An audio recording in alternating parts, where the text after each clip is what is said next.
Hello friends, welcome back. आज का हमारा टॉपिक है Archimedes principle. Let us start with the definition of Archimedes principle. When a body is immersed fully or partially in a fluid, it experiences an upward force that is equal to the weight of the fluid displaced by it. Definition क्या कहती है? Definition बोलती है when a body, जब भी एक body fully immersed होगी या पार्शियली इमर्स्ड होगी किसी फ्लूइड में। ये फ्लूइड क्या होते हैं? Fluid are the things that can flow, जैसे हमारे लिक्विड्स एंड गैसेस जो फ्लो कर सकते हैं। Liquids and gases, these are collectively known as fluids. These are collectively known as fluids. और हमारे एक तरफ सॉलिड है। सॉलिड तो फ्लो नहीं कर सकते, इस वजह से उनको फ्लूइड की कैटेगरी से बाहर रखा जाता है। Liquids and gases collectively are known as fluids. अभी जब भी हम इसकी बात करेंगे आर्किमिडीज प्रिंसिपल की, अभी हम इसको लिक्विड में देखेंगे। तो हम इस डेफिनेशन को दोबारा से अगर हम ऐसा बोलें, when a body is immersed fully or partially in a liquid, it experiences an upward force that is equal to the weight of the liquid displaced by it। वैसे डेफिनेशन तो फ्लूइड के साथ ही है, बट अभी हम जो पढ़ने जा रहे हैं लिक्विड को कंसीडर करेंगे आर्किमिडीज प्रिंसिपल समझाने के लिए। ये जो पहली डायग्राम है ये क्या बताती है? यहाँ पे एक बॉडी है, this is a body, this is partially immersed. ये पार्शियली इमर्स्ड है लिक्विड में, this is the liquid, and second figure, it is the same body but this time it is completely immersed। इस time ये completely immersed है same liquid। अभी हमारा Archimedes principal कहता है कि इट एक्सपीरियंसेस, बॉडी जो है वो एक अपवर्ड फोर्स एक्सपीरियंस करती है, जिसका मेजर जो अगर हम उस फोर्स को मेजर करें तो वो किसके बराबर होगी? That will be equal to the weight of the liquid displaced by it. चलिए कुछ कंसीडरेशंस करते हैं। लेट अस कंसीडर जो एक्चुअल वेट है बॉडी का, एक्चुअल वेट उसको हम कैपिटल W से डिनोट करते हैं, और जो अपवर्ड फोर्स है, अपवर्ड फोर्स को हम अप थ्रस्ट भी बोलते हैं, अप थ्रस्ट, और उसी को हम बुयांसी फोर्स भी बोलते हैं, बुयांट फोर्स और सिंपली बुयांसी। इसको हम डिनोट करते हैं लेट्स से FB के साथ। और जो अपेरेंट वेट है, अपेरेंट वेट क्या है? जैसे आपने देखा होगा कभी भी कोई बॉडी अगर पानी में कंप्लीटली इमर्स्ड हो या पार्शियली हो, उसके वेट में कमी आ जाती है, उसका वेट एक्चुअल से थोड़ा सा कम हो जाता है, उसी को हम अपेरेंट वेट बोलते हैं। यहाँ पे भी जो हमने बॉडी कंसीडर की है जिसका एक्चुअल वेट W है और जिसके ऊपर बुयांट फोर्स लग रही है या अपथ्रस्ट लग रही है, अपवर्ड फोर्स लग रही है, वो है FB। उस बॉडी का हम अपेरेंट वेट कंसीडर कर लेते हैं WB।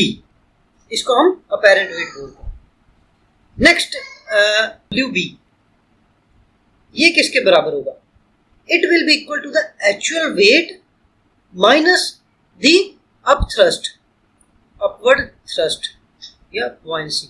ये होगा अपेरेंट वेट। इसको हम नंबर 1 इक्वेशन मान लेते हैं, क्योंकि ये हमने डायग्राम में देखा है जो एक्चुअल वेट है it will always act downward, वो डाउनवर्ड होता है। कोई किसी भी बॉडी का वेट है वो डाउनवर्ड एक्ट करता है, और जो बुयांसी है, बुयांट फोर्स है, वो ऊपर की तरफ एक्ट करती है। वो बुयांट फोर्स ही उसके एक्चुअल वेट में से अगर हम माइनस कर दें तो उसका अपेरेंट वेट निकलेगा। मतलब जो बुयांट फोर्स है वही कंट्रीब्यूट करती है to the decreasing of actual weight of body. जो बॉडी का एक्चुअल वेट डिक्रीज कर रहा है उसके पीछे का कारण ये बुयांट फोर्स ही है। This is the equation of apparent wait. Actual wait में से हम पॉइंट फोर्स को माइनस कर देंगे तो वो अपेरेंट वेट आ जाएगा। नेक्स्ट, इसी इक्वेशन को हम आगे लेके चलते हैं। अब इसी इक्वेशन को अगर हम रीअरेंज करें इक्वेशन 1 को, then we get buoyant force। buoyant force किसके बराबर आएगी?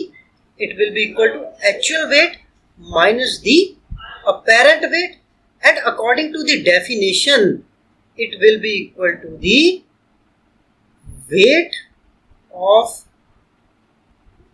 liquid displaced, weight of the liquid displaced by the body।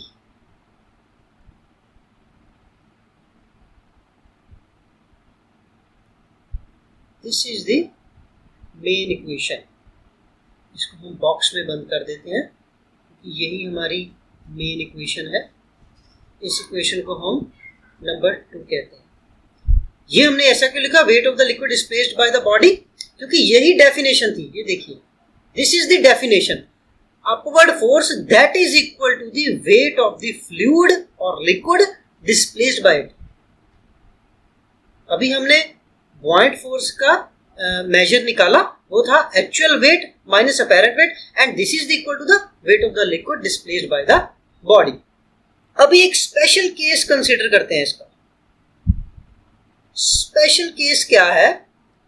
अगर एक बॉडी, ये हमने बीकर बना लिया, जस्ट फ्लोट करे लिक्विड पे, मान लो सेम बॉडी जैसे हमने पार्शली इमर्स्ड में देखा था कि वो पूरी तरह से उस पे तो स्ट्रिंग के साथ बंधी हुई थी, without any string body float कर रही है लिक्विड पे। ये हमारा लिक्विड है और ये बॉडी फ्लोट कर रही है। तब उस समय हम क्या बोलेंगे?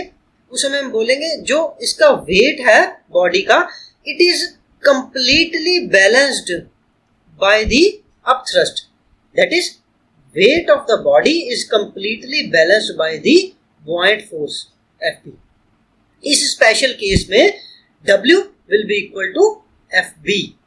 अभी इस थर्ड इक्वेशन को हम सेकंड इक्वेशन में डालते हैं।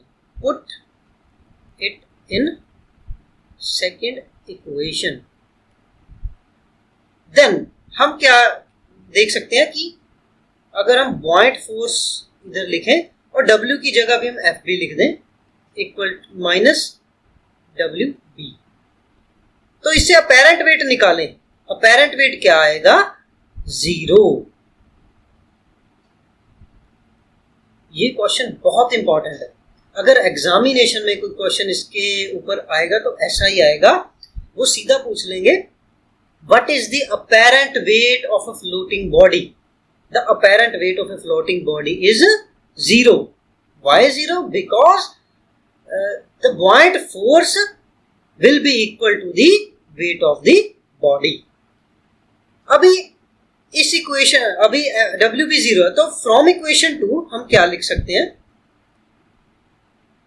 अगर हम उसमें WB को 0 कर दें, then FB equals to W equals to weight of liquid displaced. अभी इसका क्या मतलब हुआ? इसका मतलब हुआ जब भी कोई बॉडी अपने वेट के इक्वल लिक्विड के वेट को डिस्प्लेस करे, जब भी कोई बॉडी अपने वेट के इक्वल उतना ही लिक्विड डिस्प्लेस करे जितना उसका वेट है, तब वो बॉडी क्या करेगी? फ्लोट करेगी।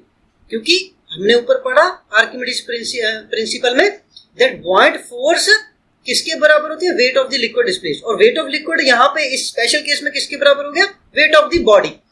मतलब कि अगर कोई भी बॉडी अपने वेट के इक्वल लिक्विड को डिस्प्लेस करे तो वो बॉडी उस लिक्विड में, उस पर्टिकुलर लिक्विड में फ्लोट करेगी। This is equation number 4। अभी हमें buoyant फोर्स का एक और डेरिवेशन देखेंगे। buoyant force किसके बराबर है? weight of the liquid displaced. weight of liquid displaced. और हमें पता है कि weight वो किसके बराबर होता है? mass into gravitational acceleration due to gravity, mg. weight इसके बराबर होता है.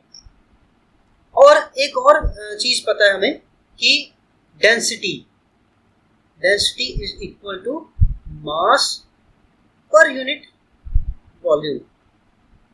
डेंसिटी को हम रो से रिप्रेजेंट करते हैं, इसको बोलते हैं हम rho equals to M upon volume. तो इस इक्वेशन को हम अगर रीअरेंज करें तो इससे हमें मास की क्या वैल्यू मिलेगी?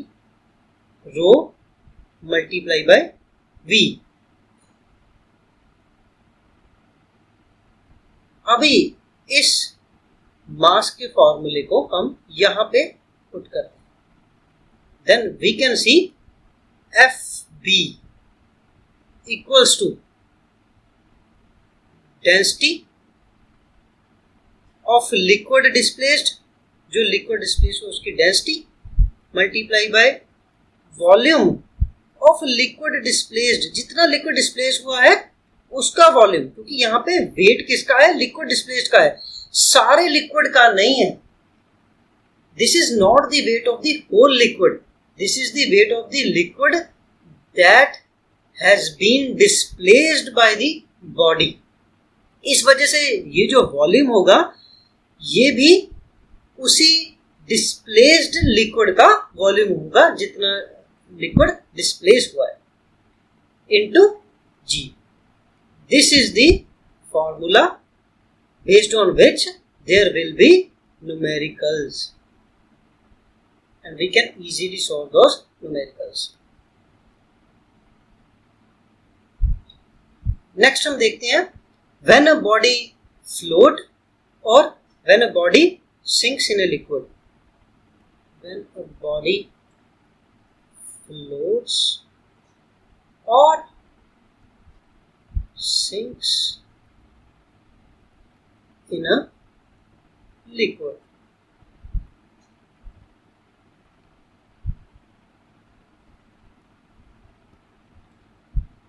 यहाँ पे दो केसेस हैं. First is if the density of the body is less than the density of the liquid. अगर बॉडी की डेंसिटी लिक्विड की डेंसिटी से कम हो तो वो बॉडी फ्लोट करेगी उस पर्टिकुलर लिक्विड में. And second thing is if the density of the body is greater than the density of the liquid, then the body will sink in that particular liquid. These are the cases when body floats or sinks in a liquid. It all depends upon the density of the body and density of the liquid in which we are considering the body to be to float or to sink. That's it, guys. This is all about the Archimedes principle. Hope you like the video. Hope you like the derivations. अगर आपको video अच्छी लगी है तो video को like करें, अपने friends के साथ शेयर करें और चैनल को सब्सक्राइब करना ना भूलें. Thank you.